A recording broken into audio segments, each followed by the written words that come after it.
पंचनामा न्यूज, सर्वसामान्य जनतेचा बुलंद आवाज। NS-53 वर निष्काळजीपणाचा कळस, दोरीवर लटकलेले अपघातग्रस्त वाहन ठरते जीवघेणे।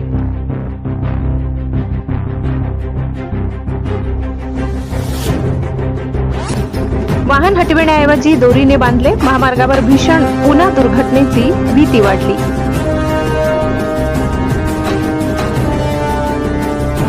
राष्ट्रीय महामार्ग क्रमांक 53 वर पुन्हा एकदा प्रशासनाच्या निष्काळजीपणाचे धक्कादायक चित्र समोर आले।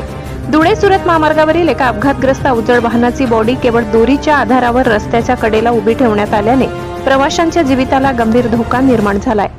भरधाव वेगाने धावणाऱ्या वाहनांदरम्यान ही धोकादायक स्थिती कायम असल्याने नागरिकांमध्ये संतापाचे वातावरण पसरले आहे। स्थानिक नागरिकांच्या माहितीनुसार काही दिवसांपूर्वी झालेल्या अपघातानंतर संबंधित वाहन पूर्णपणे हटविण्याऐवजी त्याची मोडकी बॉडी रस्त्यालगत उभी करण्यात आली।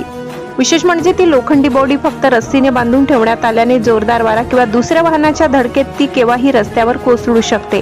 त्यामुळे या मार्गावरून प्रवास करणाऱ्या हजारो वाहनधारकांसाठी हा अक्षरशः मृत्यूचा सापळा ठरत आहे। दररोज मोठ्या प्रमाणावर अवजड वाहने, खासगी बस, ट्रक, चारचाकी वाहनांची या मार्गावरून वर्दळ असते।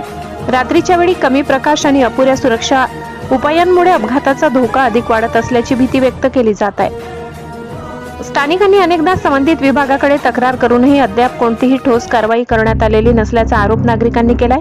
महामार्ग प्रशासनाने तात्काळ ही अपघातग्रस्त बॉडी हटवून परिसर सुरक्षित करावा अशी मागणी वाहन चालक व स्थानिक नागरिकांकडून होत आहे। अन्यथा एखादी मोठी दुर्घटना घडल्यास त्याला जबाबदार कोण असा सवाल उपस्थित केला जात आहे। नागरिकांच्या सुरक्षेपेक्षा निष्काळजीपणा मोठा ठरत असल्याची भावना आता उघडपणे व्यक्त होऊ लागली आहे।